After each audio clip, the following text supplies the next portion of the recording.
Hello and welcome to the show. We are here back on Forza 7 trying to build a road car to beat our classic racing Datsun. The challenger today is a car, again, another car that I reckon might stand a pretty damn good shout. The Ferrari F50, while in reality they weren't the most popular of Ferraris, nor the easiest to drive. In Forza, well, we do know these can be very, very fast cars, and I am hoping that it might just have the handling, it might just have the grip to get us somewhere near to the Datsun. I personally haven't built very many F50s. I've tended to avoid them because I know how damn fast they are in various class racing. So I have never built an F50 before, but I have seen them run and have seen how good they can be. First thing we're going to do, tyres, of course. Now, we can't run the full race slicks, but we can run the sport compound. That's as good as we can get. Now, we can get as big a tyres as we like. At the front, 265s. That's a little small for a supercar. It should have some delightfully huge rears. Yeah, 345s at the back. Now, that's going to be helpful when it comes to us putting the power down, because there's going to be a lot of it. And as we have generally seen so far in this series, the two cars that have gone closest to the Datsun, the Porsche and the SRT Viper, have had massive tyres. It's kind of, yeah, going to be very helpful indeed if a car on sport tyres is going to be able to, well, utilise enough power to get near the Datsun. Has an interesting rear wing. We've got the, you know, the lip across the top that I would expect from Forza, and then we've got like these little two. We've got three wings essentially on the back of the car. I like it. I like it. Yeah. Again, having not built one of these, didn't realise it did that. Ooh, do we get? Oh, we get the V12 in this.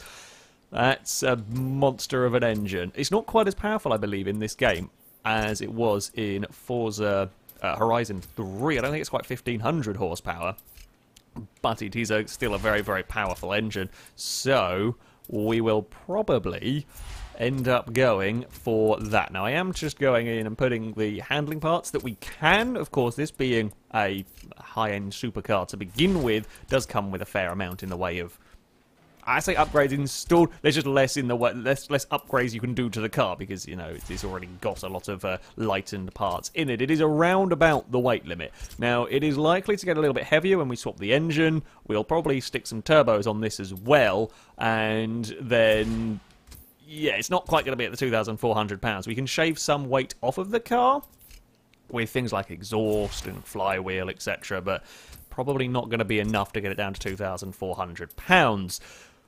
But it's still light. 2,500 euros, that's still pretty damn good going. No, it's not quite as light as the Line 11, but the power to weight ratio in this will be monstrous, so our acceleration will be damn good. Now, the track we're going to isn't exactly full of straights, but that being said, you know, it's still helpful.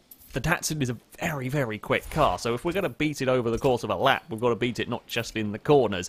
Because, yeah, the Datsun with, what, 740, 750 odd horsepower in a, in a car that weighs 2,400 pounds, that's stupid quick. Now, choices we can go, that is 64 horsepower for, yeah, that's worth it. That is a lot of power from that. You can restrict, I don't know what engine would need the restrict, or what that would be used for, the restrictors in the V12, but there we go. So 1,182 horsepower. That was with I did put the turbos on it, didn't I? I just can't upgrade them apparently. Yeah, the turbos are installed. You just can't upgrade them. Okay, I guess that's where some of the power is lost over the Horizon 3 version of the engine. So slightly less ludicrous in terms of power. But PI, interestingly, one of the highest that we have seen, 878, is better than the Datsun and the Porsche and the Viper, I believe. So, potential. There is potential in this car. If it can carry the corner speed necessary, we should have the traction and the straight line speed to scare the Datsun.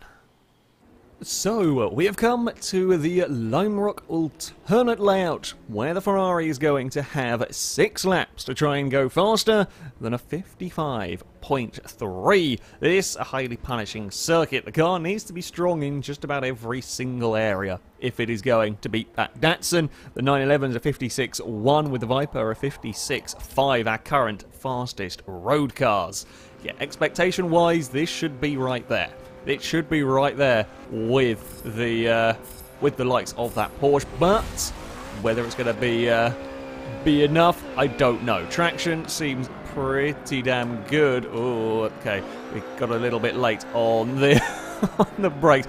Got to get my mind out of racing much slower car modes and get back into racing crazy, super fast R-Class monsters. Oh, I don't know if we've got the grip through the corners or not to beat that Datsun. Now, we should have the acceleration, and just watching the watching the bodywork wobble as I put my foot down in this car is a little bit, just a minor bit disconcerting. We do get up the hill, though, with minor wheel spin, but we've seen a lot of cars just want to spin their wheels the entire way. This is yeah, you can get on that power nice and early out of the chicane. It's a little bit. Okay, you've got to bear in mind this is still on cold tyres here. They haven't really had a full opportunity to warm up just yet. What is the opening lap? 58.6 is good.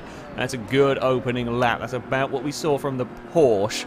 So yeah, it's probably going to be quite close to that 56, low 56, high 55s. Whether we can get a mid-55 or not, we'll have to see how the front tyres are faring after a couple of laps. Seems good through that opening section again. Once you got the power, it is.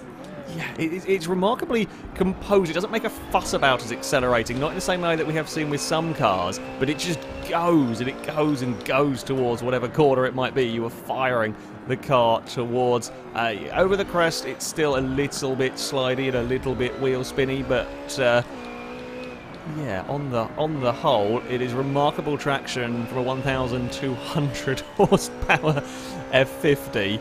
Right, what are we going to see? First flying lap, 56.0. It has already gone fastest of the road cars. We're looking for half a second now. Half a second might be doable if I can get everything spot on with this car. It's going to have to be a real case of patience through these opening corners. Don't try. I mean, I want to get on that power as soon as I can, but the car starts sliding. You excite the rear tyres too much, you're going to end up in trouble, or you can brake too late. Oh, that was pushing it. That was silly. Well, I'll say that was silly. That was my bad. When you're looking for that half a second, you know, you push the braking points back that little bit, and at some point you're going to find the point where you've pushed it too far, and apparently I found that one immediately into the uphill section. I think we could be a little neater. Trying to get that, the second chicane, if you like, trying to get that right is not an easy task. If you jump the inside curve too much, you hit the grass, and it pulls the car away from the ideal line into the second part of the chicane. But if you leave it too wider a turn in, you then don't have a good line for the second part of the chicane either. So there's a real fine line to pick through that corner to keep up all of the speed. I think the brakes on this car are probably some of the best that we've seen. I was braking at the 5-board into turn 1, and if anything, it was a tad early on the brakes, and that is not something that we have been able to say about cars previous. Now we've got it slowed down as we go up over the crest. Still a little bit of wheel spin. We're a couple of tenths up though. If we can hold this lap together, we'll be looking mighty fine. That was a little bit of a bounce across the curb on the inside. Again, it just pulls the car away from that line that you really want to have. There's so much speed around that final corner as well. That's impressive. The Ferrari is impressive, although it wasn't a better final sector because I got the car all wonky coming across. Well, it was a better lap at the final sector. Yeah, I've got it twisted coming across that secondary chicane. That is a real pain to get correct. Got a couple more laps. Patience, as I said, patience. Don't spin the wheels up. Don't clip the grass. Oh, here we go towards the first split time in a second. We'll see if we are on course. I don't know if this lap's going to be. Oh, we got just the tiniest wiggle coming through the chicane, and again another big bounce across the curve. This lap not looking like it's going to be working. Come on, get this corner. That's the line we want through the final chicane. That's a nice final chicane there, but we need to string both halves of the lap together, and that is easier said than done in cars like this, around a circuit like this. Right, the final time, down into turn 1 we go. Let's not overdrive the car too much. There's such a fine line between pushing one of these cars too hard and having a silly accident and just finding that sweet spot right on the limit. Now, Ferrari is one of these vehicles that has given me a lot more confidence to really push it than I have seen from some other cars. But in saying that, it's still that what we're trying to do with the car is mad. What is that first sector like? It's not quite good enough for the F50. Into these last corners we go. I think I've bullsed it. I think that's gone. We'll chuck it around the final turn once more. Carry all of the speed that I dare. And now it's just we sit and we wait. We run towards the line. Did we go faster? It was only a smidge. I can't break that 56-second mark. Oh, I just can't quite get it. God damn. It was, I mean, it's a hell of a car. The F50 is a hell of a vehicle. This is 1,200 horsepower going through a car that was initially intended for about 500, I think. It does remarkably well. It does remarkably well at dealing with all of that power. But it's just not quite quick enough. Again, it's a car that I feel like there was perhaps a little bit more time. It's trying to get everything perfect on a on a lap, and just couldn't quite pull it off in the required 6 laps. The F50's time, though, it'll become the fastest car that we have taken around this circuit. It moves 2/10 pretty much clear of the 911 GT2. We are, I said to say within half a second, sorry, not quite, but we're getting closer to the Datsun. We're getting closer and closer to the Datsun. We're sort of 7/10 away from that 280. There was probably a couple of tenths in that lap for this. I definitely think a 55 would have been possible with enough practice.